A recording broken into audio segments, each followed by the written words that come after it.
হারানো বিজ্ঞপ্তি মসজিদের মুসল্লিরা হারাইয়ে গেছে, বাংলাদেশের মুসলমানরা হারাইয়ে গেছে। মসজিদে যাইয়া ফজরে ৩৫ জন লোক পাইছি, ১৬-১৭ হাজার লোক কোথায় গেল?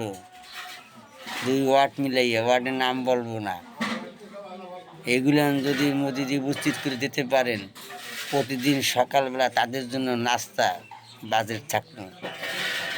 আমার আইডিতে ঢুকে আমাকে বলবে নামাজ পড়ুন, আল্লাহর হুকুম মানলেন না, ডাক্তারের কথা মাইনা 3 ঘন্টা হাঁটলেন আর শরীর করলেন। আল্লাহ তখন কি বলে জানেন? আমারে ভয় পাইলি না, ডাক্তারে ভয় পাইলি। মোদি যাবেন, খালি গায়ে হবেন, কিন্তু পিছনে বললেন না, সামনে যাই শুয়ে থাকবেন। এই কাপড় চুপড় গায়ে রাখবেন না।